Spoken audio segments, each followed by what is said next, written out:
everyone. I'm here tonight to cook some corned meat for you all, or for us really, but I thought I'd demonstrate it. And I am using my micro pressure cooker. As you know, the micro pressure cooker does all your slow cooking fast, and one of the best things it can do is corned meat in around 30 minutes, depending on how soft you like it.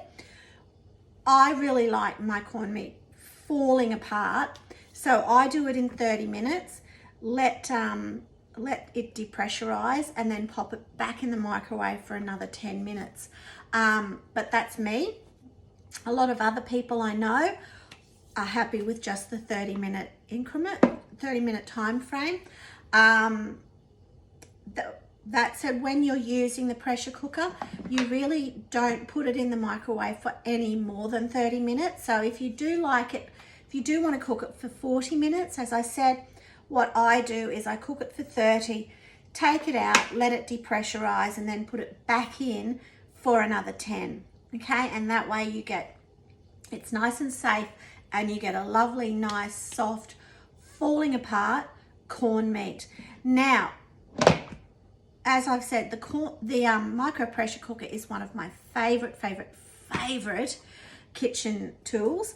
I probably use it 3-4 times a week. Easy, really easy. It's the quickest, easiest way to put together a family meal, and it is really a set and forget sort of product. So all you do is put everything in here, pop it in your microwave, set it, forget it, walk away, help the kids with their homework, bath the kids,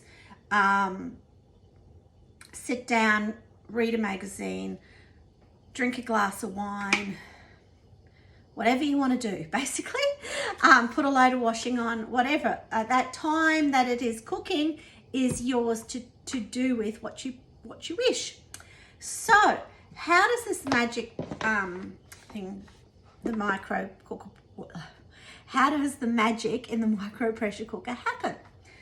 Well, first, it's all really basically in the lid, okay? So you start off with having this silicone gasket here. Now that seals this lid really nice and tight. No air is going to get out of around the edge of the lid, okay?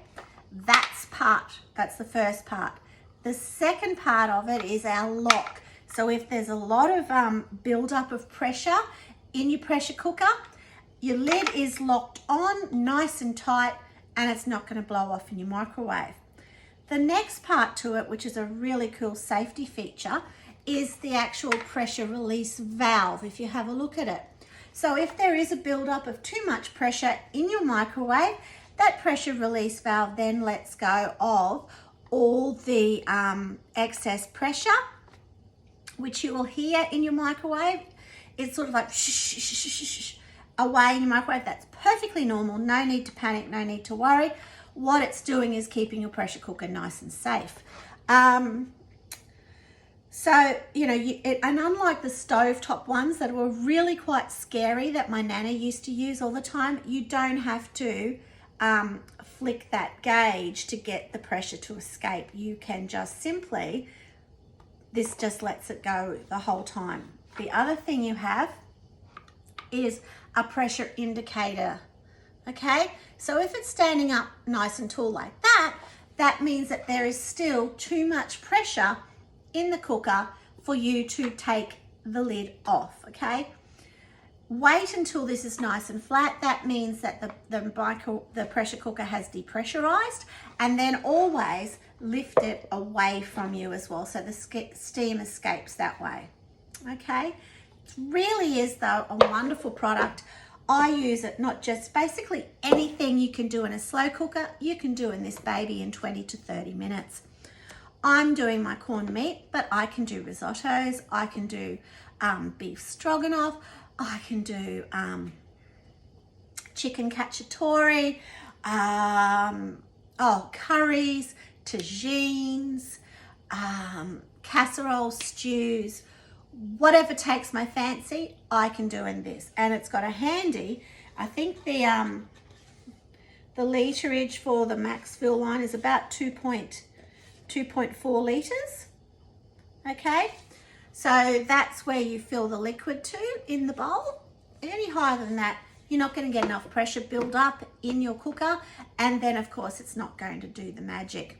The other thing you can know about too is that it's actually got under this plastic a thin piece of aluminium, and that aluminium actually deflects a lot of the microwave. So what is actually making your food cook while it's in the microwave is actually pressure, and pressure only. Very few microwaves are actually involved in cooking your food, so making it even that much more safer.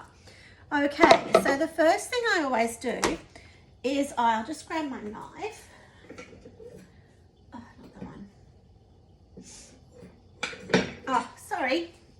Okay, I always, I'm going to use my kitchen scissors. Don't forget these babies are also available. So I'm going to get my kitchen scissors and I just cut the plastic.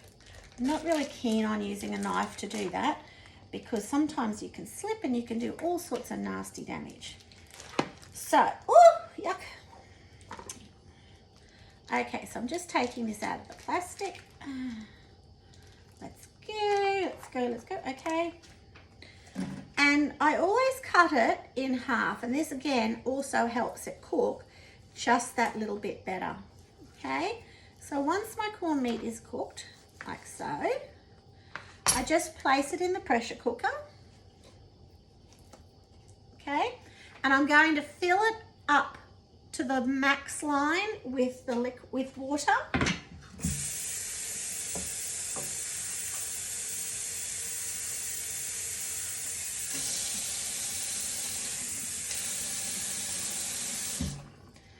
And then I put a generous splash of balsamic vinegar. Okay, just making sure that's balsamic. Look at, I'm using my lovely Condiserve Duo.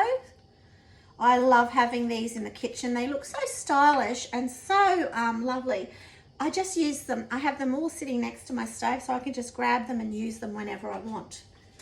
And then I'm just adding raw sugar. So you just add whatever combination you can to your,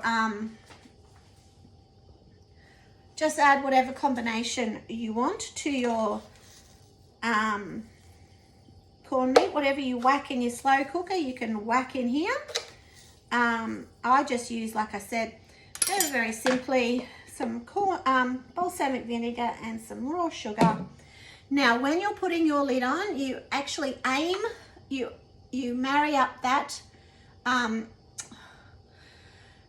the arrows that are on your lid to the arrows that are on your handles, and then you twist and lock that into place. Now I'm going to, like I said, pop this in the microwave now for 30 minutes, take it out, leave it depressurize, and then pop it back in the microwave for 10 minutes. That's how I like my corned meat. If you are someone that's not that worried about having your corned meat really tender and falling apart, then 30 minutes would be fine for you as well.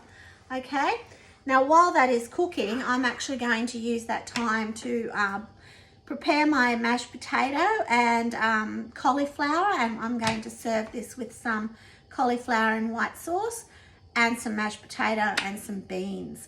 So anyway, have a lovely night everyone, and bye.